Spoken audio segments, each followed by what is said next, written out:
This episode of Techno Buffalo is brought to you by Harry's. Hey, what's going on, guys? I'm Mark Sagan from Techno Buffalo, and on today's episode of Rumor Roundup, we'll be talking about the Galaxy Note 5, the future of Apple's iPhone, and the Galaxy S7. This is Rumor Roundup, so let's go ahead and get started.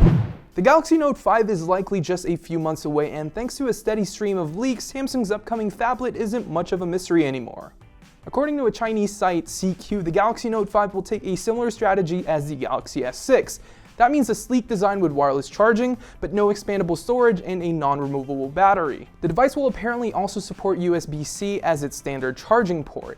Other rumored specs for the Galaxy Note 5 includes a new Exynos 7422 processor, a 5.98-inch 2K display, a huge 4100 mAh battery, and an upgraded S Pen.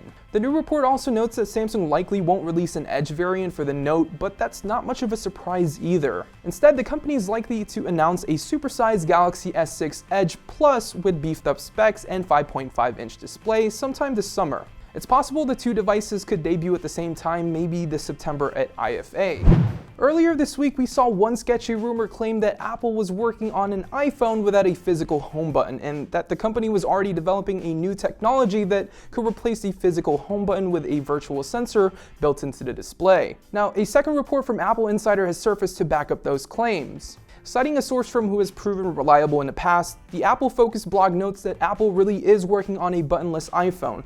However, the device probably won't arrive at least until 2017. And that's also how long we have to wait until the next Fast and the Furious movie. The report also notes that Apple might be able to ditch its home button even sooner if it wasn't for Touch ID. The company's fingerprint reader needs to find a new home, and for now it's unclear where it will go. But according to earlier rumors, Apple is developing some sort of chip that would make it possible to embed a biometric sensor right inside the touchscreen, but Apple Insider wasn't able to confirm that detail. Now, if Apple can figure out a solution, we might see a home button-free iPhone in just a few short years. I'm hopeful by the time the iPhone 7s comes out, we'll finally see it come true. And so the last rumor of the day goes to Samsung yet again. The Galaxy S6 isn't even a year old yet, but it could be outdated before the year is up. The Galaxy S7 won't launch until early next year, at least that's what we all assume based on Samsung's recent history. However, it turns out the company may have plans to release a new phone even sooner, according to a new rumor out of China. The report claims that the Galaxy S7 will arrive 2 or 3 months early, suggesting it could launch near the end of this year.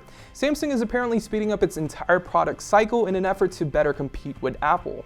We're not really sold on this explanation just yet, but if the Galaxy Note 5 were to release a month before its usual September timeframe, that could kick off Samsung's strategy for its flagship lineup. Regardless, it's way too soon to know anything about the Galaxy S7 with any certainty, but if there is any major news, we'll be sure to keep you guys in the loop over at technobuffalo.com. So before we end this video, I want to thank our friends over at Harry's. Shaving can be quite expensive nowadays, but fortunately our friends over at Harry's can hook you up with premium razors at non-premium prices. Their starter kit starts at just $15, and that includes the razor, 3 blades, and your choice of Harry's shave cream or foaming gel. I personally like the gel, it feels nice on my face. As an added bonus, you can get $5 off your first purchase by using the code TechnoBuffalo, and after using the code, you can also get an entire month of shaving for just $10. Anyways, that's it for this episode of Rumor Roundup. Anything that I talked about in this video will be in a link down below. And if you guys enjoyed this video, make sure to give it a thumbs up, and we will see you guys in the next one.